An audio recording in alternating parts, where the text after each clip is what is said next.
Complete করার পরে আমরা যাব হচ্ছে আমাদের পারচেস লিস্টে গিয়ে আমাদের পারচেস রিটার্ন, পারচেস ভিউ, তারপরে এডিট এবং ডিলেটের অপশন দেখা যাচ্ছে। আমাদের এখানে পারচেসের সম্পূর্ণ সামারিটা এখানে দেখতে পাচ্ছি। আমি যদি ভিউতে ক্লিক করি তাহলে আমাকে একটা ইনভয়েস শো করতেছে, যেটা আমাদের ডিফল্ট একটা ইনভয়েস দেওয়া আছে সেটা শো করতেছে। এবং যদি ব্যাকে এসে এডিটে যাই তাহলে আমি পারচেস কি করছিলাম সেটা দেখতে পাবো। পারচেস কি করছি আমি যদি এখানে এডিট করতে চাই, হয়তো বা আমার পারচেস রেট ভুল হতে পারে, কিংবা আমার এখানে সেল রেটটা আপডেট করার প্রয়োজন হতে পারে, তাহলে আমি সেটা এখান থেকে করতে পারবো। আর হয়তো বা দেখা যেতে পারে ডিসকাউন্ট থেকে শুরু করে এভরিথিং এখান থেকে চেঞ্জ করা যাবে। চেঞ্জ করে আমি শুধু জাস্ট সাবমিট বাটনে দিলেই আমার এটা হয়ে যাবে।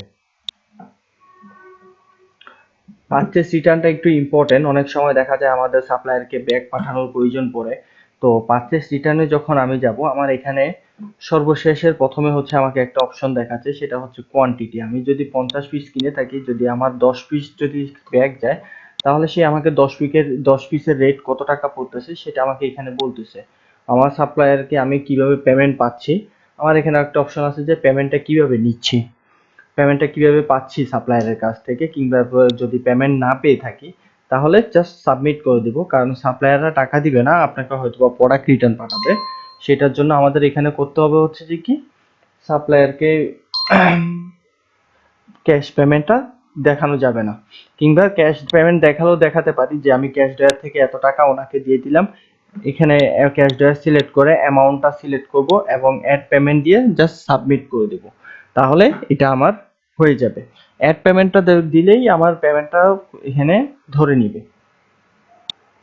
তারপরে হচ্ছে আমার ডিলেট। আমার যদি ইনভয়েসটা কোনো কারণে ভুল হয়ে থাকে তাহলে সেটা আমার ডিলেট করার প্রয়োজন হতে পারে।